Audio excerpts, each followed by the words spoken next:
Hoje nós vamos falar sobre o ser de Deus e os seus atributos, mas especificamente sobre o ser de Deus, tá, ok? Então, o conceito, né, de teontologia, conceito básico aqui que a gente tem, teontologia é a doutrina que estuda o ser de Deus, ou a teologia propriamente dita. Por quê? A gente vai estar falando da divindade. Nós vamos estar falando de Deus. Então, esse campo da teologia busca entender em que sentido Deus pode ser conhecido e quais as consequências desse conhecimento para a vida do homem. Toda teologia tem que ser prática.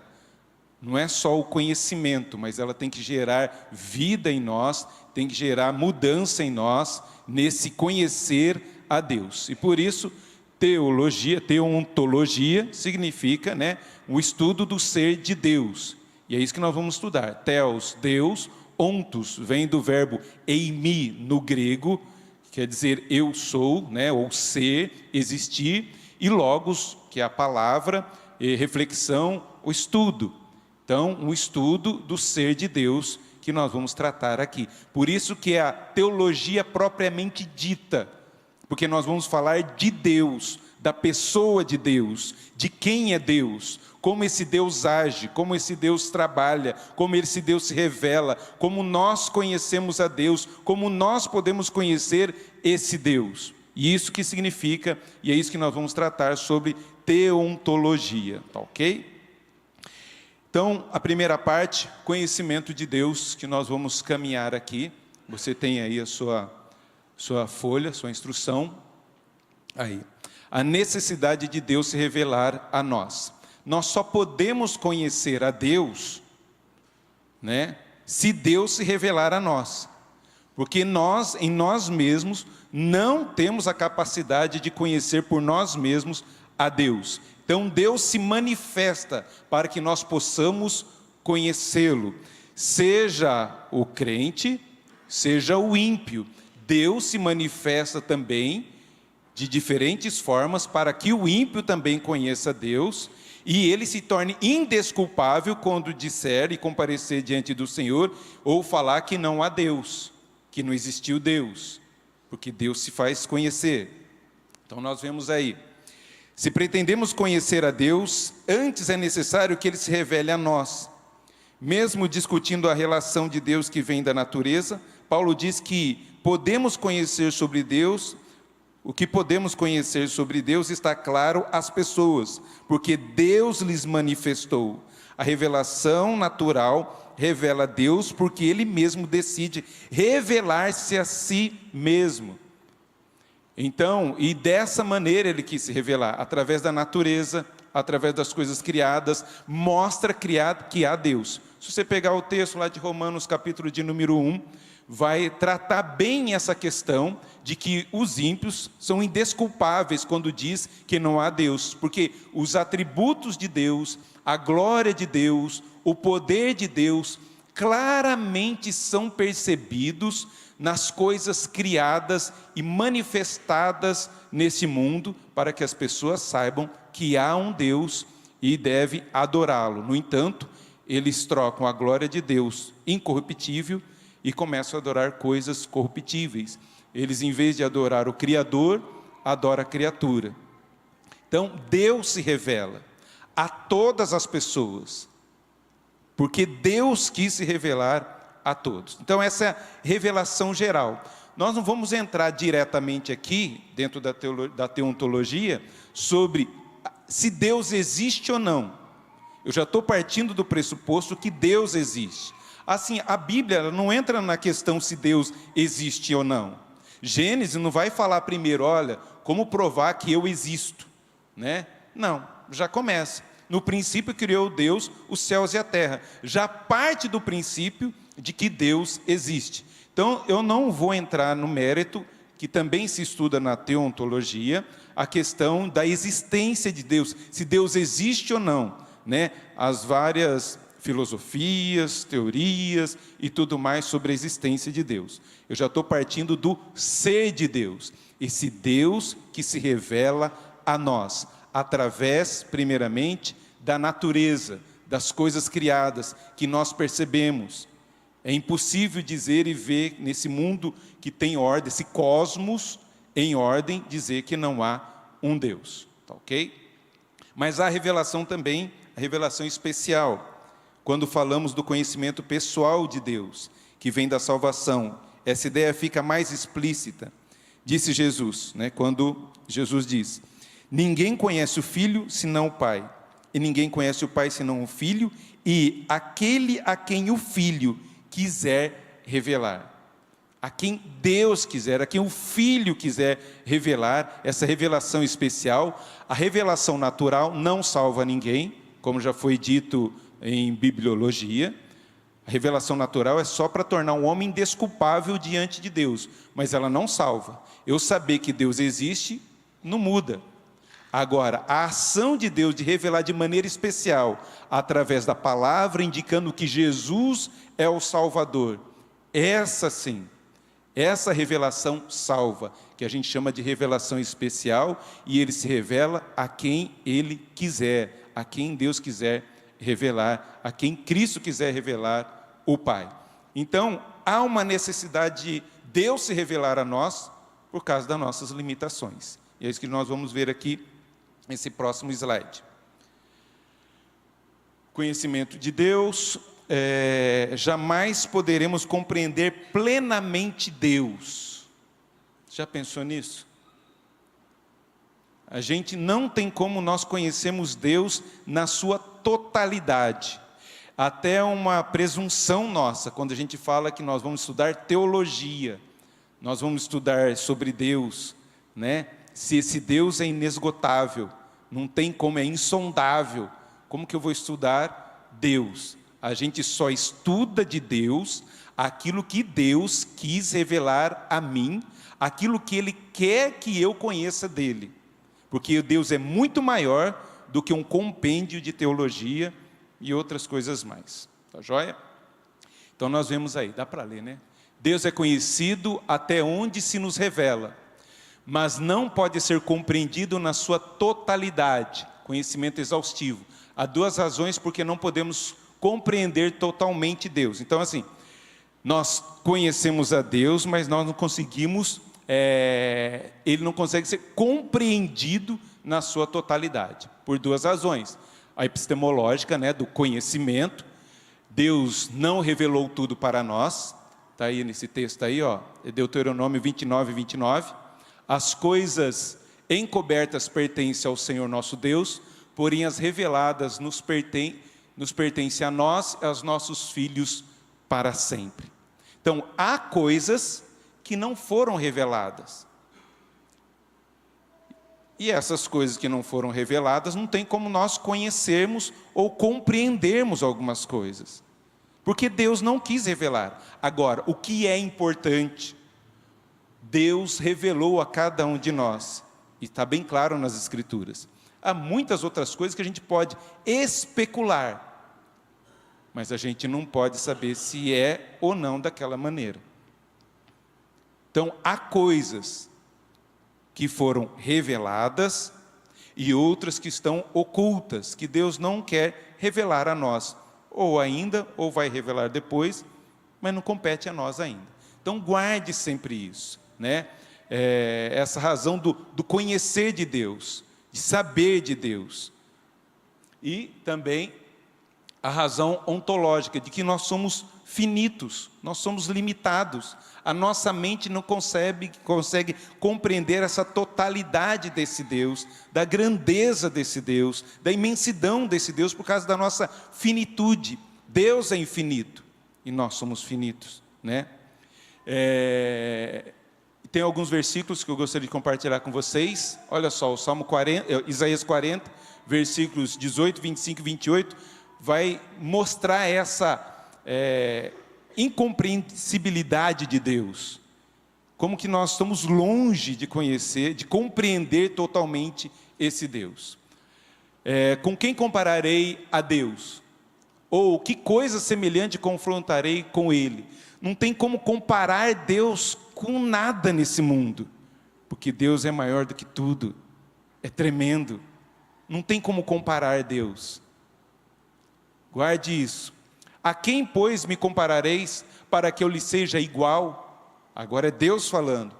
Quem é que aí na terra pode ser comparado igual a mim? Às vezes nós vemos, né, alguns desenhos, algumas caricaturas, algumas coisas assim no Facebook, nas mídias sociais, Jesus tirando uma queda de braço com o diabo, né? E parecendo assim que é um igual. Gente, com um sopro só acaba tudo. Não tem como comparar. É uma criatura lidando com o Criador. Por isso, esse Deus é incomparável. Nós podemos conhecer daquilo que Ele deixa a gente conhecer. Agora, Ele é totalmente incompreensível na sua exaustão. Eu sei algumas coisas, nós vamos ver mais para frente, mas é incompreensível a gente esgotar todo o ser de Deus. Tá, ok? Mais um versículo aí. Não sabes, não ouviste que o eterno Deus, o Senhor, o Criador dos fins da terra, nem se cansa, nem se fadiga? Não se pode esquadrinhar o seu entendimento. Não tem como nós estudarmos o seu entendimento. Não tem como esgotar o entendimento do Senhor. Por isso, Ele limitou na palavra dEle aquilo que nós podemos conhecer de Deus. Então, nós podemos estudar sobre Deus, mas nós não vamos esgotar sobre o conhecimento e a pessoa de Deus. Deus é inesgotável até nas qualidades que julgamos entender. A gente canta algumas coisas, mas mesmo essas coisas que nós cantamos são muito altas para nós atingirmos. O texto aí, né, de Efésios, capítulo 3, versículo 19. A fim de podermos compreender com todos os santos qual é a largura e o comprimento e a altura e a profundidade, e conhecer o amor de Cristo, que excede todo entendimento, para que sejais tomado de toda a plenitude de Deus. Há um pedido de nós compreendermos, né, qual é a largura, o comprimento, a dimensão do amor de Deus. No entanto, esse amor, né, transcende o nosso entendimento. É um amor que a gente não consegue compreender, o amor de Deus para conosco. Por isso que a Bíblia fala que Deus amou o mundo de tal maneira. Não dá nem para expressar, é tal. Né? Usa-se um termo aqui para... É muito grandioso, que não tem como explicar esse amor de Deus. E a gente canta, mas esse amor de Deus é incompreensível. Há outro texto aí também, Filipenses 4:7. E a paz de Deus que excede todo entendimento. A paz, o amor e a paz excede o nosso entendimento. A gente não consegue compreender, às vezes, a paz, muitas vezes, que Deus coloca no nosso coração, em meio a lutas e tribulações e tudo mais. É uma paz que excede o nosso entendimento. Está vendo como que, às vezes, a gente não se atenta a isso? Desse Deus que é grandioso, insondável, e que nós só podemos conhecer dele daquilo que ele pode revelar a cada um de nós. Esse é o Deus que nós servimos e adoramos. Deus é inacessível, não tem como acessar, né, ser acessível a Deus.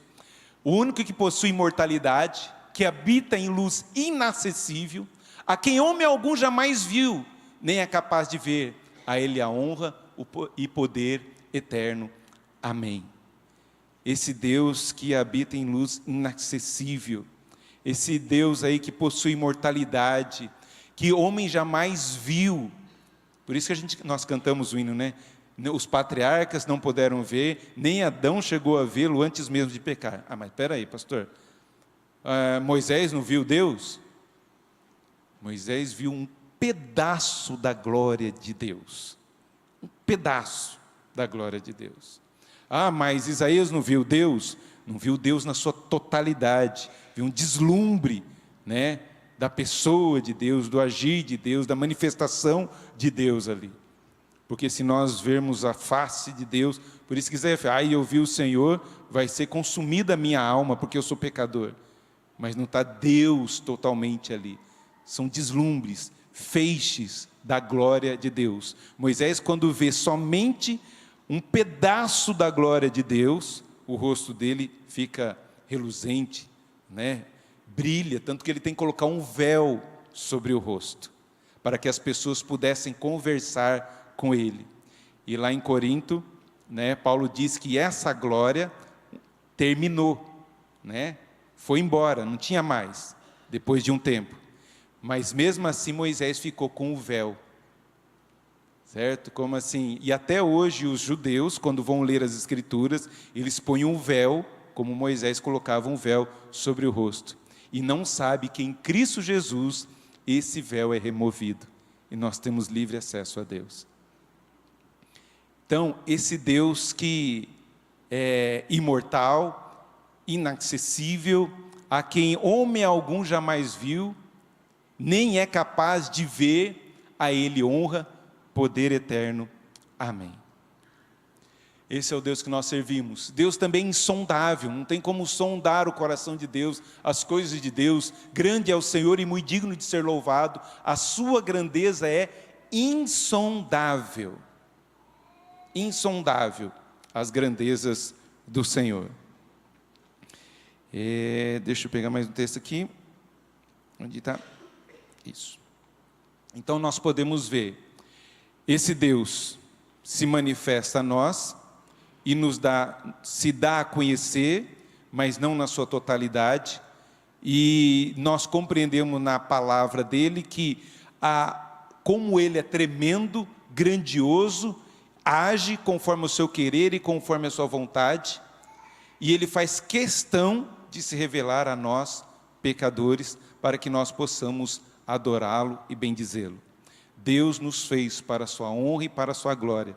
E a nossa vida só tem sentido se nós entendermos isso. Para isso nós estudamos esses textos. Porque quanto mais eu conheço a Deus, o Criador, eu me conheço. Porque Ele quem me fez. Quanto mais eu o conheço, mais sei como adorá-lo, como viver em santidade, como agradar esse Deus. Por isso é importante nós estudarmos a palavra do Senhor. Mas esse estudo tem que gerar vida.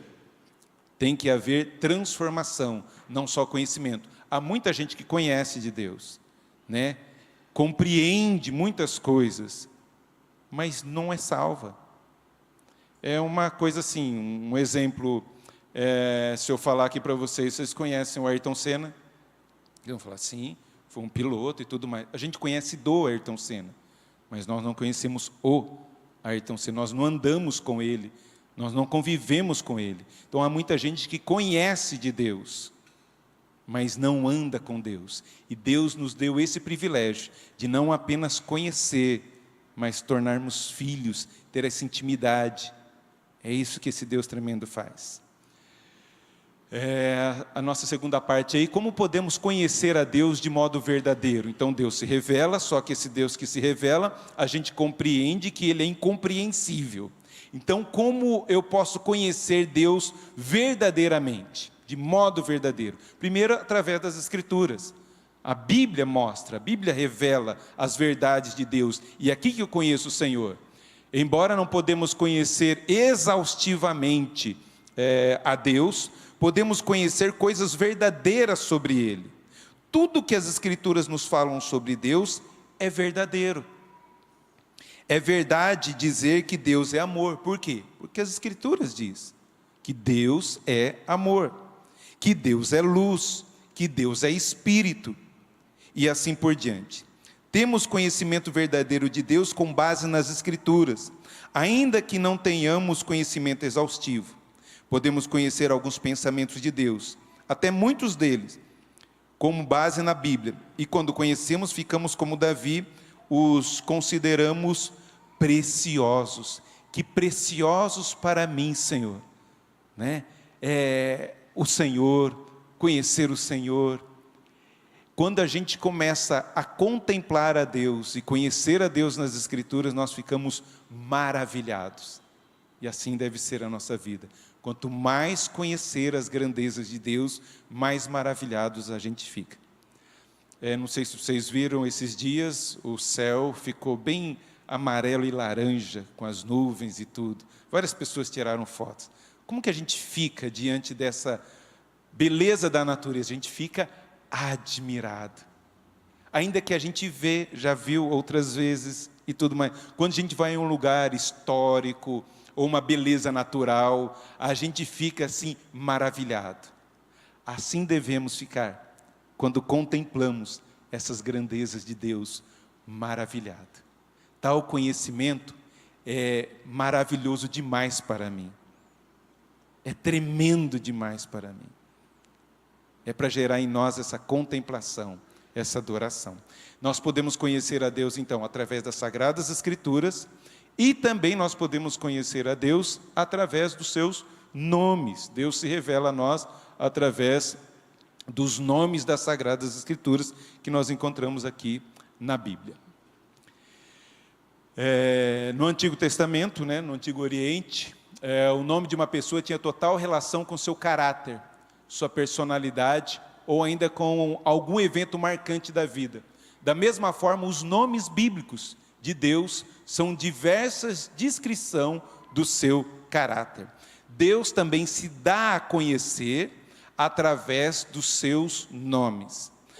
E, diferente de nós, os ocidentais, a gente coloca nome porque acha bonito, A minha mãe colocou, o primeiro foi Nelson, meu pai chama Nelson, minha mãe chama Nívia, então o primeiro colocou Nelson, filho. Aí nasceu o segundo, Nilson. Para não perder a linha, aí ficou o Newton. E depois veio o Nielsen, entende? Para ficar tudo com N. Porque achou bonito, não que tinha um significado, mas na Bíblia tem um significado. A Eva, a mãe de todos os viventes, assim significa o nome de Eva. Quando Esaú nasce, por que coloca o nome de Esaú? Porque era peludo, ruivo e peludo, Esaú. Então, dá-se um nome. No livro de Ruth, uma mulher lá, Noemi tem 2 filhos, Malom e Quilion, doença e fraqueza, por causa da situação que estava vivendo, que estava ocorrendo ali em Belém, faltando pão na casa do pão, porque Belém significa Betlehem, casa do pão. Faltou pão na casa do pão, e por isso os meus filhos nascem fracos e doentes. Então, o nome tem um significado. Jacó, suplantador. No português, claro, enganador. Mas depois Deus muda o nome dele, porque o nome tem um significado. Você não vai se chamar mais suplantador, mas agora Israel, príncipe de Deus. Você não vai se chamar mais Abrão, pai exaltado, mas Abraão, pai de grande multidão. O seu nome não vai ser mais Folha, viu, Cefas? Agora será Pedro. Deus muda o nome de Pedro, de Cefas, para Pedro.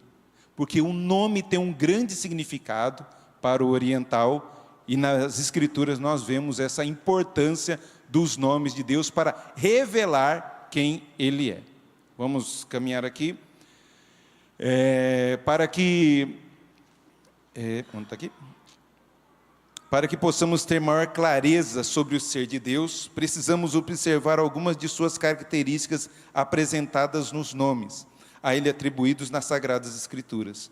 Contudo, devemos atentar para o fato de que há uma diferença fundamental entre os nomes dados por uma pessoa a outra e os nomes dados a Deus, pois o fato é que não foram os homens que deram nomes a Deus, mas Ele mesmo se revelou seus nomes ao seu povo. Não é as pessoas que vão chamar Deus de tal maneira, não. Ele determina como deve ser chamado. Diferente, nós colocamos nomes nas pessoas, mas Deus não. Ele quer e instrui as pessoas como Ele quer ser chamado e como Ele quer ser conhecido. Vamos ver alguns nomes de Deus aqui, para a gente caminhar. E já estamos chegando aí no fim, hein? né, essa designação El. Eu tentei colocar a letra hebraica em todos, mas as fontes não dão certo aqui nesse Word, tá? Mas El, este é um nome genérico, é usado pelos povos antigos para referir-se tanto ao verdadeiro Deus como qualquer outra divindade, isto é, os falsos deuses. Quando usado em referência a Deus das Escrituras, era-lhe atribuído um complemento, conforme os exemplos abaixo. Então, sempre tem um complemento, Deus o quê? El Shaddai, Deus Todo-Poderoso. Este nome aponta para Deus que, embora seja tão grandioso em poder, estabelece aliança com os homens em ter poder para se cumprir. Então, o próprio Deus distingue dos outros deuses. Ele mostra quem Ele é e a diferença dele para com os outros povos, e isso ele vai tratando por causa da revelação do seu nome. Então, por esse nome eu sei que Deus é todo-poderoso. Ele não tem só poder, mas Ele é todo poder. Esse é o Deus que nós adoramos. Esse é o Deus que nós servimos. Tem os textos aí, se você puder marcar, depois você vê na sua casa, mas tem essa relação, né, de diferença para com outros deuses. El Elyon, Deus Altíssimo, indica que Deus está acima de tudo e de todos. Revela a força, o poder e a majestade de Deus sobre as obras dos homens, mostrando, né, essa superioridade que Deus tem sobre os reinos, sobre os reis, sobre as pessoas. Esse é o Deus que nós servimos, El Elyon. El Olam, Deus eterno, né? Muitas vezes não tem só tem o Olam, né? E o eterno. Muitas vezes Deus é chamado somente de o eterno Deus, El Olam. Este nome aponta não apenas para a eternidade de Deus, mas também para a sua imutabilidade, desse Deus que não muda. Deus é o que foi e sempre será. Deus é o que foi e será e sempre o que é. Né? Malaquias 3:6 e Tiago 1:17 fala desse Deus que não muda, não há sombra de mudança, esse Deus que permanece o mesmo e para sempre. Está vendo? Como a gente vai conhecendo o nome, a gente vai vendo qual é o caráter de Deus, quem Deus é e como eu me relaciono com esse Deus. Aí vem o nome importante aí para nós estudarmos. Elohim, esse é o único versículo que eu sei decor em hebraico, tá? Bereshit, bara, Elohim, Hashamai, Eretz. No princípio criou Deus os céus e a terra. Todo Gênesis 1, quando aparece a palavra Deus, é Elohim. Ali no Gênesis capítulo de número 1. É como se fosse, você está diante de um rei, e você usa a terceira pessoa, né? Vossa Majestade. É como uma palavra de muita reverência, um plural de muita reverência a Deus. E muitas vezes aparece que está ligado com a Trindade, como façamos o homem a nossa imagem e semelhança. Está usando, né? Deus está falando, façamos o homem, mas só estava Deus ali, como que façamos o homem? Deus conversou com o anjo, anjo não faz homem, Deus, o anjo não cria, então a Trindade estava ali presente. Quando aparece Elohim. Derivado da raiz El, temos Elohim, que é a sua forma pluralizada e mormente utilizada para indicar a majestade e poder de Deus. Aparece mais de 2.200 vezes no Antigo Testamento esse termo Elohim.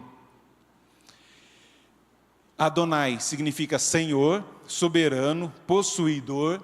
Essa palavra enfatiza a autoridade e superioridade do Deus de Israel sobre os falsos deuses das demais nações.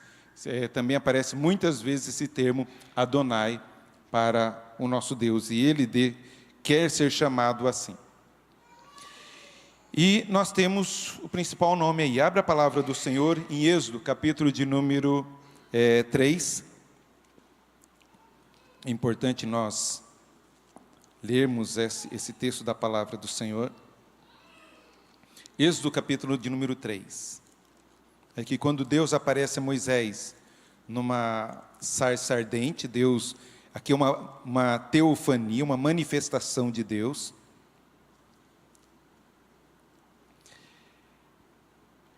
Versículo 13, tá bom? 3:13. Disse Moisés a Deus: eis que quando eu vier aos filhos de Israel e lhes disser: o Deus de vossos pais me enviou a vós outros, e eles me perguntarem: qual é o seu nome? Que lhes direi? Disse Deus a Moisés: eu sou o que sou. Disse mais: assim dirás aos filhos de Israel: eu sou, me enviou a vós outros. Como havia muitos deuses ali no Egito, e Moisés ainda com a mentalidade ali do Egito, e ele fala: mas tá bom, mas o que eu vou falar? Que Deus é que apareceu a mim, que eu tenho que falar para o povo? E Deus diz como quer ser chamado. E continua, é até interessante também, o versículo de número 15. Disse Deus ainda mais a Moisés: assim dirás aos filhos de Israel: o Senhor, o Deus de vossos pais, o Deus de Abraão, de Isaque e o Deus de Jacó, me enviou a vós outros. Este é o meu nome eternamente, e assim serei lembrado de geração em geração. Deus tem um nome. Esses outros são designação de Deus, que falam sobre Deus. Agora, aqui é o nome de Deus. Deus tem um nome, o seu nome é Iavé, Javé, o português é Jeová. Se perdeu a pronúncia e a escrita do nome, certo? A gente tem uma ideia do como que deve ser em hebraico esse nome, mas se perdeu a pronúncia, porque eles não escreviam com reverência, por causa da reverência, do temor ao nome de Deus. E Deus, quando fala para honrar o nome, não é só uma questão de escrever, mas eu respeito com a vida.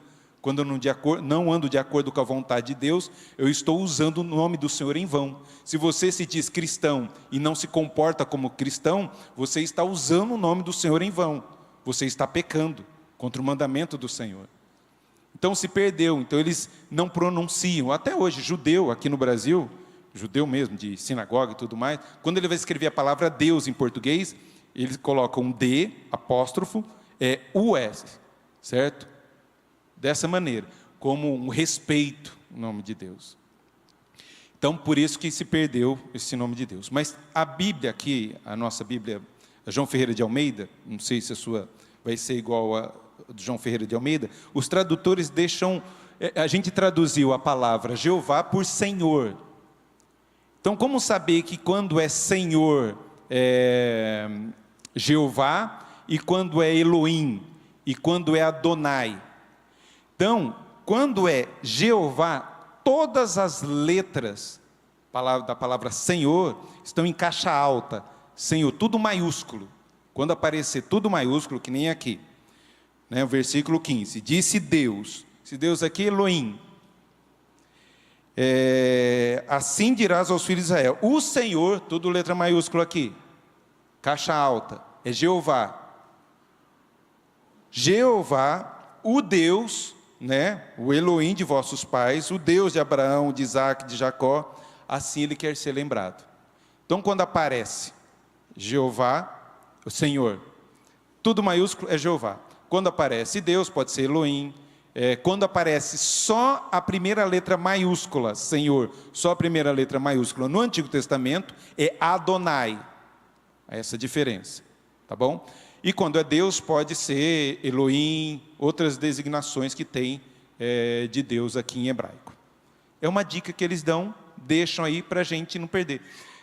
Não precisava traduzir, né? Podia ter deixado Jeová, o nome de Deus é Jeová. E a gente tem que lembrar e saber disso. Não é os testemunhos de Jeová que só falam Jeová. Não, a gente pode falar também. O nome do nosso Deus é Jeová. Saiba disso. Deus tem um nome. Mas se mostra e se revela através de outras designações de nomes, outros tipos de nomes, para mostrar o seu caráter, sua glória, seu poder, a sua majestade. Então vamos ver, e sempre também o nome de Deus, o nome de Jeová, eu digo, é sempre composto, né? Sempre está ligado a alguma coisa. Como aqui, eu sou o Jeová, o que vai libertar vocês da escravidão do Egito. Eu sou o quê? Eu sou o Deus que vai libertar vocês. O nome de Deus está sempre composto. Vamos ver aqui alguns nomes, tem muitos nomes de Deus, tá? Muitos Jeová, colocado. Então, Jeová Nissi, Yahvé Nissi, o Senhor é a minha bandeira. Quando eles vão à guerra, eu vou à frente, eu vou batalhar por vocês, eu vou guerrear por vocês. É isso que está dizendo esse nome. Deus se revela, eu sou a sua bandeira, eu sou o que vai pelejar por você. Aí mostra o caráter de Deus. Quem Deus é? Esse Deus que está conosco. A guerra não é minha, é o Senhor que está comigo. Vai à minha frente. Esse nome indica a vitória de Israel sobre seus inimigos e não depende de suas próprias forças, mas de Deus. Não depende da nossa própria força, mas da ação de Deus, do agir de Deus. Yahvé Roi, o Senhor é o meu pastor, né? Aquele que protege, que alimenta, que provê, que cuida das suas ovelhas. Nele nós encontramos paz, segurança. Então é isso, o Senhor, Jeová, é o meu pastor. Ele cuida de mim. E Jeová é o meu pastor, mesmo quando Ele me leva para o vale da sombra da morte. E eu não preciso ter medo nenhum, por quê? Porque Jeová está comigo. O Senhor está comigo. Eu não preciso ter medo. Essa compreensão desse Deus que cuida, desse Deus que sustenta, desse Deus que está ao meu lado em todo o tempo. Está vendo quando a gente conhece esse Deus? A gente vai conhecendo essas grandezas. Quantos motivos de louvor brotam da gente estudar a pessoa de Deus, de quem é Deus. É maravilhoso demais para mim. Se eu fosse contar, contaria, sem jamais chegar ao fim. Salmo 139, depois a gente tem que ler no final aí o Salmo 139. Jeová Shalom, o Senhor é paz.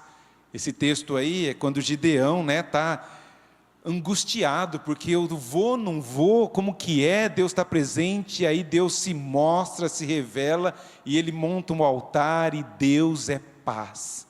No meio do meu caos, no meio das minhas indecisões, no meio das minhas lutas, Deus é a minha paz. Joia? Só um parênteses aí, estou vendo o pessoal fotografando. Isso tudo vai estar disposto no WhatsApp. É só você colocar o seu nome, é um grupo que não manda bom dia, a gente só manda as coisas que acontecem, as aulas e os recursos todos. A gente vai enviar, tem que colocar o nome lá na frente também, você entra lá no WhatsApp e a gente manda o PowerPoint para você. Tá ok? Tem todas as aulas lá que já foram ministradas. Então, Jeová Shalom, a paz do povo de Deus não depende de circunstâncias favoráveis ou ausência de lutas e problemas. Depende antes do próprio Deus. É Ele quem nos dá paz, mesmo diante das adversidades. É o que está acontecendo nesse texto aí, de Juízes 6, 24. Jeová Elohim, Senhor Deus, como nós lemos aqui em Êxodo, capítulo 3, sempre aparecendo. Senhor Deus, né?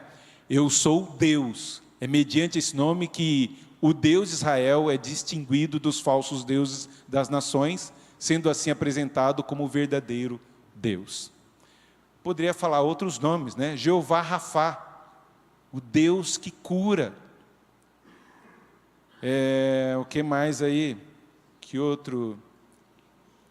O Jeová Jirê, né? O Deus da provisão. É quando Abraão vai sacrificar o seu filho. E Deus providencia, substitui. Há um substituto para a morte do seu filho. Esse é o Deus que nós cremos. Há muitos outros nomes de Deus. E quanto mais a gente vai conhecendo esse Deus. Que maravilhoso isso. A gente está falando do Antigo Testamento, mas se nós formos para o Novo Testamento, nós vamos ver o próprio Jesus também.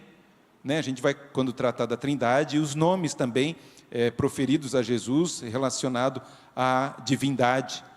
O próprio Senhor Jesus, algumas pessoas, os testemunhos de Jeová, mostram um texto na Bíblia, onde Jesus diz que Ele é Deus. Fala que Jesus é luz, que isso não tem. Tem, acho que tem, sim, vamos ver aqui. Tem, abre aí em João, deixa eu ver se está aqui mesmo. Não sei se é 8 ou se é 10. É João, no final de João, capítulo de número... Isso, capítulo de número 8, João 8, 54. Lembra quando eu falei que a gente está estudando teontologia, theo, Deus, né? Onto, ser, e no grego é eimi, eu, também o ser de Deus. É esse texto aqui. João 8, 54. Respondeu Jesus: se eu me glorio a mim mesmo, a minha glória nada é. Quem me gloria é meu Pai, quem glorifica é meu Pai, o qual vós dizeis é vosso Deus. Entretanto, vós não tendes conhecido, eu, porém, o conheço. E se eu disser que não conheço, serei como vós, mentiroso. Mas eu conheço e guardo a sua palavra.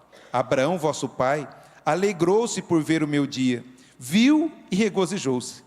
Perguntaram-lhe, pois, os judeus: ainda não tem 50 anos e viste Abraão? Respondeu-lhe Jesus: em verdade vos digo, antes que Abraão existisse, eu sou. Ah, mas aí você pode... E o texto aqui é eimi, que quando traduz Jeová para o grego, né, eu sou, para o grego é eimi. Ah, mas Jesus fala, eu sou a porta, eu sou a luz. É só mais uma coisa. Não, se fosse só mais uma coisa, não aconteceria o versículo seguinte, né? O que os judeus fazem quando Jesus fala, eu sou?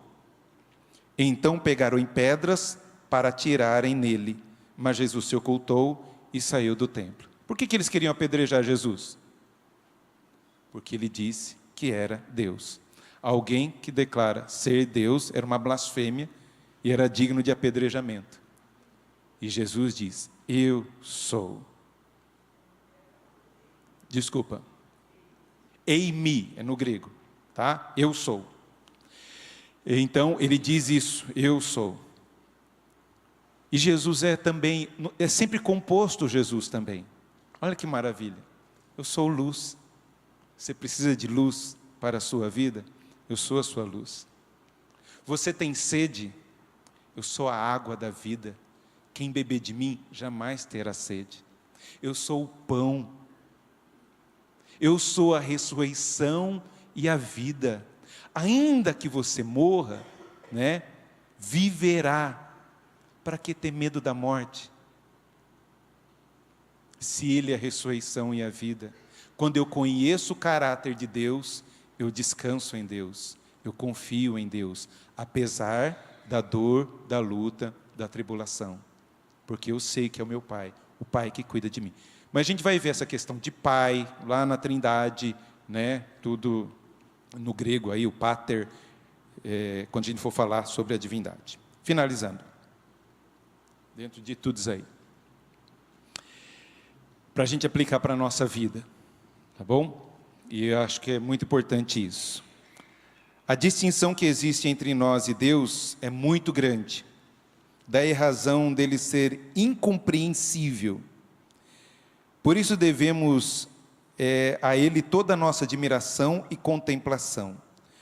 Nosso Deus deve ser contemplado em toda a sua formosura e alvo de todo o nosso amor. Isto porque Deus resolveu descer até nós, na pessoa do seu Filho, para nos salvar, e que pudesse estabelecer um relacionamento de amor conosco. Esse conhecimento deve nos levar também a amá-lo.